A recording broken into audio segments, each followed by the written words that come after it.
Dr. Rajesh Rajput, who is former senior professor and head Department of Endocrinology, PGIMS Rohtak, and has more than 25 years of clinical experience, and he has vast list of the accolades to his credit. So before losing too much time, we'll invite Dr. Rajput to speak on experience the difference SGLT2 inhibitor and DPP4 inhibitor. So, thank you very much. So we have an excellent endocrine lecture early in the morning, and we, all of us must be stimulated by understanding that body is not so simple as we try to understand and see single organ and try to define body. The God has made body in such a way that all the organs are communicating and talking to each other. So moving from that lecture, I am going to discuss basically with you therapies which you are using already from almost now many years. So translating evidence to bedside.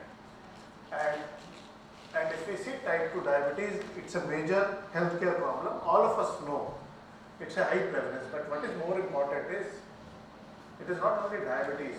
When it comes with number of other comorbid conditions like smoking, hypertension, obesity, hyperglycemia, dyslipidemia, and probably this is because of common soil hypothesis. So we have not to deal only with diabetes, we have to treat multiple comorbid conditions if in long term we have to prevent all these comorbidities. Now this is what is our India, and if we see, apart from increasing prevalence of diabetes, there are few peculiarities of Indians.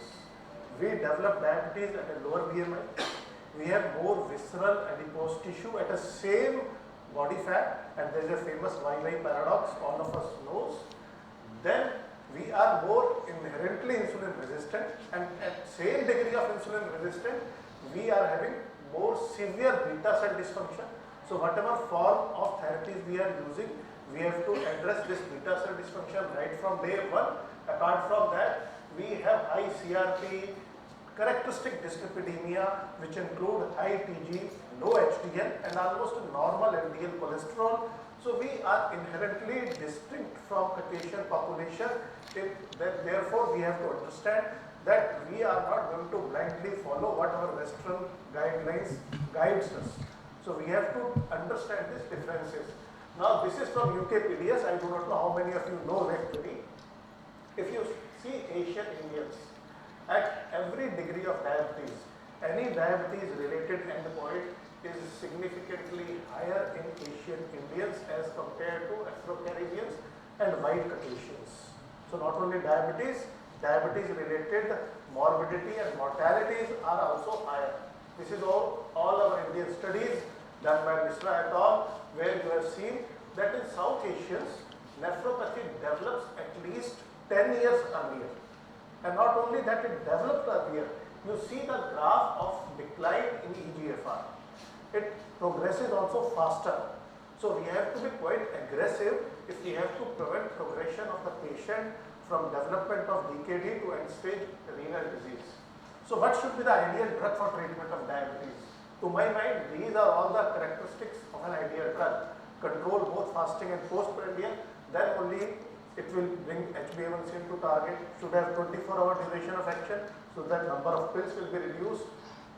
Glucose-dependent insulin secretion, which means risk of hypoglycemia will be low. It should suppress glucagon. It should be weight neutral, or ideally nowadays we have started talking about obesity, and next decade actually belongs to obesity and obesity drugs. So probably the drug should either be weight neutral or promote weight loss. It should have a sustainable effect, not that the drug is effective today, 1 year down the line, drug loses its effect and patient again in poor glucose control, should be renal, cardiac safe.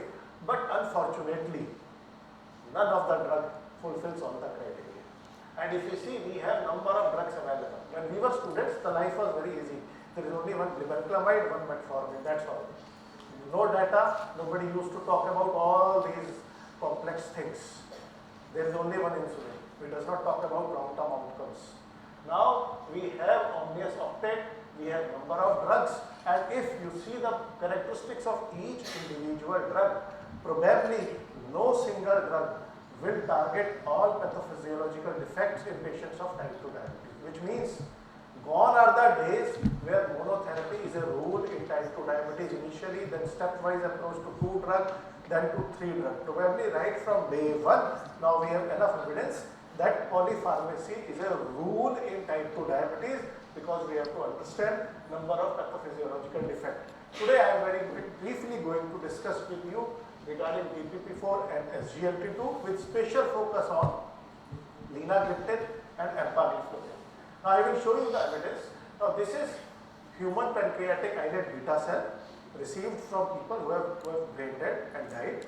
And what in this experiment has been done, they have taken pancreatic islet cell and then infused these pancreatic islet cell with glucose more than 200 milligram, lipids, inflammatory state and oxidative stress. And then they have added linagliptin. So this is an in vitro experiment. In this in vitro experiment, they have shown that with addition of linagliptin in presence of glucotoxicity, lipotoxicity, inflammatory stress and oxidative stress, as compared to placebo, which is vehicle here, there is less beta cell apoptosis. So this is evidence with linagliptin as a DPP4 inhibitor. When we see SGLT2 inhibitor, these are mouse model studies where diabetes has been induced, and then patients were given either SGLT2 inhibitor and diabetes plus clozapine. Again, in this experimental study, they have shown that both first phase and second phase of insulin is restored better in diabetic rat who are treated with florizin. Florizin induces diabetes for 4 to 5 days. So means linagliptin is beneficial, empagliflozin is beneficial. Then can we give this combination together? It is going to be beneficial. So this is again a mouse model study, DBDB mouse, and what they have done, to one group they have given linagliptin alone, to the other group they have, this is BIA, basically they have given empagliflozin alone, and to the third group they have given empa plus lina combination. Now what you can clearly see in this cartoon is, as compared to monotherapy, to the mouse model where both lina and empagliflozin is given, there is a greater improvement in islet function and morphology, glucose tolerance and beta cell. So definitely the effects are much more when the 2 drugs are used together. Now all of us are using, but I do not know how many of you knows actually, if you see linagliptin, it's a xanthine based DPP4 inhibitor. And since it's a xanthine based DPP4 inhibitor, it also decreases serum uric acid because it has a mild inhibitory activity on xanthine oxidase. At the same time, if you see empagliflozin, and this is data from EMPA outcome, as compared to metformin, with empagliflozin there is a decrease in uric acid. We talk about metabolic syndrome, obesity is quite prevalent in our country, and hyperuricemia is another problem which has been identified as a risk factor for cardiometabolic disorders.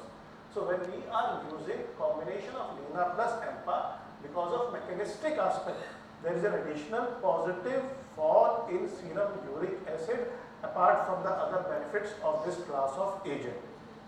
Now this is omnius octet given by Defonso, and probably every talk this cartoon is shown, but why I am using is that if you now superimpose linagliptin and empagliflozin, probably you are targeting as many defects as possible on the background of metformin. So with this, as I have told you, we are bringing into an era where polypharmacy is probably the rule. All of us are now practicing, but what polypharmacy is to be used, that is going to be decided. So if you use DPP4 and SGLT2 inhibitor, friends, because of, as you read this slide, because of their complementary mechanism of action, it makes a strong case that patients of type 2 diabetes, right at the time of diagnosis, even can be used this combination therapy and to give benefit for the patients. Now, do we have proof of this? These are 3 important studies which are published in Diabetes Care, done by Defonso et al., Rosenstock and Newell et al. All are masters in the field of diabetes. And as you see, empa plus lina in drug-naive patient, empa lina as an added to metformin, dapasaxa as an added to metformin. And you see effect on HbA1c, fasting and postprandial. So there is a wonderful response for both reduction in fasting, postprandial, and HbA1c is reduced anywhere from 1% to 1.5%. It actually depends on baseline HbA1c. We have to understand that if you are starting the drug at a higher HbA1c, you will achieve a bigger fall, but if you are starting close to near normal HbA1c, the fall will be less. Now, apart from that, as I have told you, patients of diabetes, number of comorbidities and microalbuminuria or macroalbuminuria is a common finding, but which is not addressed. Now, in this study, it has been shown that when we use linagliptin on top of ACE and ARBs, in patients of type 2 diabetes who are on ACE ARB, there is an additional around 29% reduction in albumin excretion, although empagliflozin is going to further enhance this benefit. And in Carmelina trial, where dedicatedly linagliptin is studied for this outcome, they have shown 14% reduction in albuminuria progression. Coming to SGLT2 inhibitor, I will not go into the details of mechanistic aspect, but we know glucose absorption is inhibited. Because of that, this is going to this TGF, and because of this transglomerular feedback is changed and patient has decrease in hyperfiltration and beneficial for kidney. Initial effects of empagliflozin has been shown that it is found to be useful, but then it is EMPA-RED outcome, which have actually shown in exploratory analysis that with use of empagliflozin, there is reduction in number of renal endpoints. Therefore, to prove it, we have EMPA-CKD or kidney study, and very recently DCGI has given approval for use of empagliflozin to reduce renal endpoints. What is EMPA-CKD? More than 6,600 patients were enrolled, and with eGFR of more than 20, patients were given empagliflozin 10 or 25. Irrespective of the dose used, you see a relative risk reduction. 28% benefit in reduction of hard renal endpoint.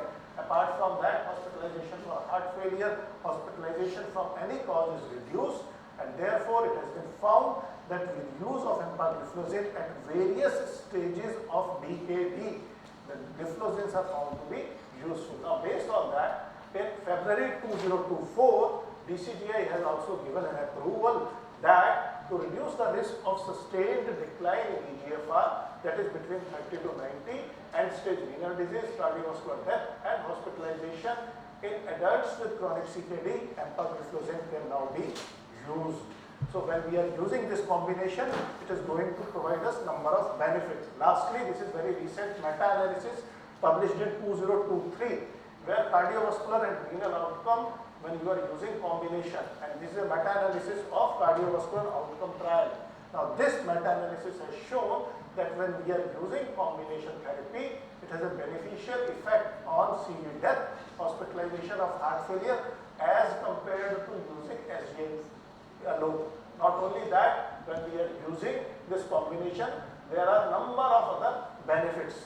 Last benefit, which is most important and dreaded, and we are always discussing, that with use of SGLT2 inhibitor, there is increase in genital infection, there is increase in urinary tract infection. Now, this meta-analysis published by Fedini et al., it has clearly shown that when you are using combination therapy, it reduces your genital infection, not urinary tract infection, but it reduces your genital infection. And if you go to US FDA database, FIAS, which is reporting for adverse events, there it has been found that with use of this combination therapy, there is 26% reduction in genital infection as compared to using SGLT2 inhibitor alone.